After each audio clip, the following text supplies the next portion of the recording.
everyone, আপোনালোক সকলোকে মোৰ চেনেল ঋতুপৰ্ণা হোমকাৰলৈ স্বাগতম জনাইছোঁ। আশা কৰোঁ আপোনালোক সকলোৰে ভালেই আৰু মোৰো ভালেই। আজি মই প্ৰথমবাৰ ফেব্ৰিক কৰা এযোৰ মেখেলা চাদৰ লৈ আহিছোঁ। আচলতে প্ৰথমবাৰ মানে মেখেলা চাদৰতে প্ৰথমবাৰ, আগতে ফেব্ৰিক কৰিছোঁ কিন্তু মেখেলা চাদৰত প্ৰথমবাৰ কৰিছোঁ। কিন্তু ফেব্ৰিক কৰা হ'লেও কাপোৰযোৰ মই ক'ৰ পৰা কেনেদৰে বনাইছোঁ আপোনালোকে জানি আচৰিত হৈ যাব। তাৰ আগতে আপোনালোকক বস্তু এটা দেখাব বিচাৰিছোঁ। এইযোৰ দেখা পাইছে, এযোৰ চেলোৱাৰ পিচ হয়, চিকেন কাৰী দি থৈছে ফ্ৰণ্ট পাৰ্টটো, আৰু বেক পাৰ্টটো কটন হয়। পেণ্টৰ কাপোৰৰ লগতে বেক পাৰ্টটো দি থৈছে। ইয়াৰ কুৰ্তাৰ ফ্ৰণ্ট পাৰ্টটো এইটো চিকেন কাৰী আৰু বেক পাৰ্টটো প্লেইন আৰু পেণ্টৰ কাপোৰৰ লগত দি থৈছে। আৰু ইয়াৰ দুপাট্টাখন এইখন কুটা কটনৰ টাইপ, কিন্তু কুটা কটন নহয় আচলতে, অলপ দেখিবলৈ তেনেকুৱা লাগে দূৰৰ পৰা, কিন্তু মেটেৰিয়েলটো বহুত ভাল হয়, ফেব্ৰিকটো বহুত ভাল। মই আচলতে এইটো চেলোৱাৰ পিচটো আনিছিলোঁ, কিন্তু চেলোৱাৰ বনাবলৈ নহয়, তাৰ পৰা মই মেখেলা চাদৰ এযোৰ বনালোঁ আৰু দুটা আনিছিলোঁ। ইয়াৰ পৰাও মই বেলেগ এটা বস্তু বনাম, সেইটো আপোনালোকক নেক্সট ভিডিঅ'ত দেখাই আছোঁ কি বনাম। কিন্তু তাৰ আগতে মই কেনেদৰে মেখেলা চাদৰযোৰ বনালোঁ তাকে দেখাই লওঁ, আহক। যিসকলে মোৰ ভিডিঅ'টো প্ৰথমবাৰ চাইছে তেওঁলোকে মোৰ চেনেলটো ছাবস্ক্ৰাইব কৰিব, তেতিয়া আগলৈও এনেদৰে নতুন নতুন ভিডিঅ' পাই থাকিব। আৰু ভিডিঅ'টো চাই যদি ভাল পায় তেনেহ'লে লাইক, শ্বেয়াৰ আৰু কমেণ্ট কৰি জনাবলৈ নাপাহৰিব। ভিডিঅ'টো একেবাৰে শেষলৈকে চাব, তেতিয়া আপোনালোকৰ এটা আইডিয়া হৈ যাব যে এটা চেলোৱাৰ পিছৰ পৰা আপোনালোকে চেলোৱাৰৰ উপৰিও বহুতো ধৰণৰ বস্তু বনাব পাৰে। মই এযোৰ মেখেলা চাদৰ ডিজাইন কৰি উলিয়ালোঁ, তাৰ উপৰিও এই চেলোৱাৰ পিচটোৰ পৰা মই আপোনালোকক এটা ড্ৰেছ বনাই দেখাম। আৰু এই চেলোৱাৰৰ কোনটো পাৰ্টৰ পৰা কেনেদৰে মই এযোৰ মেখেলা চাদৰ উলিয়াই ল'লোঁ সেইটো অলপ আপোনালোকক এই পিচটোৰ জৰিয়তে দেখাম। কাৰণ ইটো পিচটো যেতিয়া মই কাট কৰি লৈছিলোঁ তেতিয়া মানে ভিডিঅ'টো বনাব নহ'ল, কাট কৰি ল'লোঁ, গতিকে তাৰ অলপ ক্লিপ আছে, মই আপোনালোকক এই ভিডিঅ'টোত এটাচ কৰি দিম। কিন্তু ইয়াৰ পৰা প্ৰথমতে মই আপোনালোকক বুজাবলৈ চেষ্টা কৰোঁ যে কোনটো পাৰ্টৰ পৰা কোনখিনি বস্তু আপোনালোকে উলিয়াই ল'ব পাৰে। চেলোৱাৰযোৰৰ ফ্ৰণ্ট পাৰ্টটোৰ পৰা মই ব্লাউজটো উলিয়াই ল'লোঁ। ইয়াৰ চেলোৱাৰৰ তলত থকা এই ডিজাইনটো অলপ এনেকুৱাই আছিলে, ইটো পিচো। এইখিনি মই হাতত ইউজ কৰিলোঁ আৰু বাকীখিনি বডিটোত ইউজ কৰিলোঁ। এইখিনি এটা ব্লাউজ ষ্টিচ কৰিবৰ কাৰণে যথেষ্ট কাপোৰ আছে ফ্ৰণ্ট পাৰ্টটোত, হৈ যাবগৈ এটা ব্লাউজ। আৰু এই দুপাট্টাখন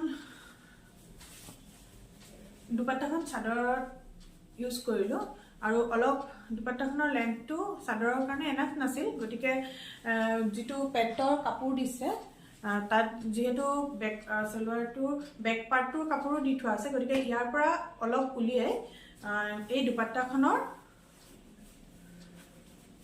আগ দুটাত জইন কৰি দিলোঁ।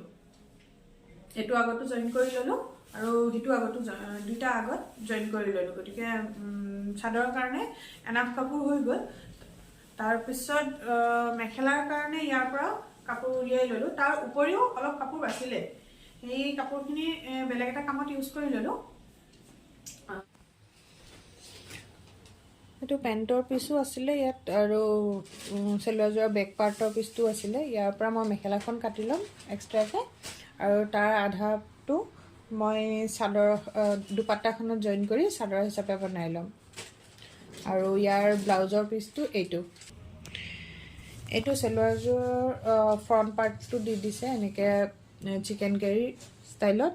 ইয়াৰ পৰা মই ব্লাউজটো উলিয়াই ল'ম, আৰু ইয়াৰ দুপাট্টাখনৰ পৰা মই চাদৰখন উলিয়াম। দুপাট্টাত 2 মিটাৰতকৈ বেছি আছে অলপ, কিন্তু চাদৰখন বনাবলৈ 280 মান লাগে, গতিকে ইয়াৰো আধা তাত জইন কৰি 280 বনাই ল'ম।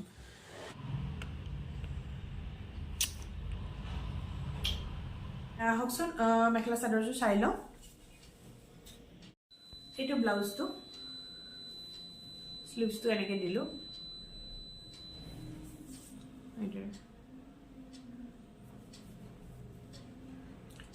ইটো পিছৰ দৰে একেই আছিল, অলপ ফুলটো এইটো অলপ ডিফাৰেঞ্চ হয়। ইয়াত নেকটোত এইদৰে মই পাইপিং খুৱাই দিলোঁ, গোটা পাইপিংটো।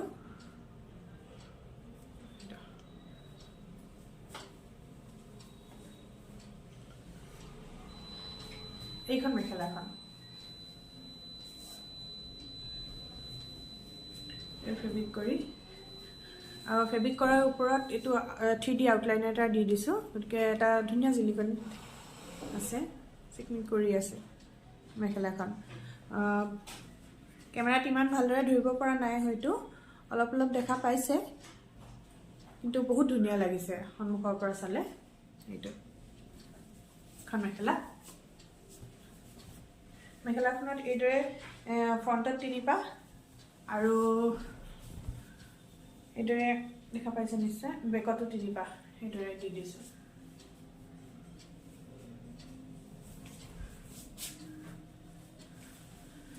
আৰু এইখন চাদৰত এইদৰে সাইডে সাইডে এনেকে এপাহে দি থোৱা আছে দীঘল দীঘল লতা আকৃতিত এনেকে এইদৰে দি থোৱা আছে তাৰ পিছত আচল দুটাত চাদৰৰ এইদৰে 3 পা ফুল বাটাৰফ্লাই আঁকি থোৱা আছে ইয়াতো 3D আউটলাইন দি থোৱা আছে এইদৰে আৰু ৰেড কালাৰ ধৰিব দি থোৱা আছে বহুতে ধুনীয়া লাগিছে মেখেলা চাদৰযোৰ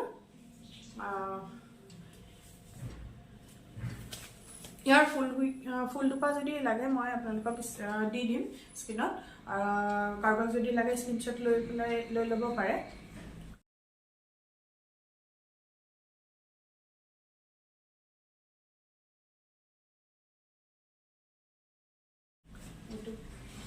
এতিয়া মেখেলা চাদৰযোৰ পিন্ধি দেখাওঁ আহক কেনেকুৱা লাগে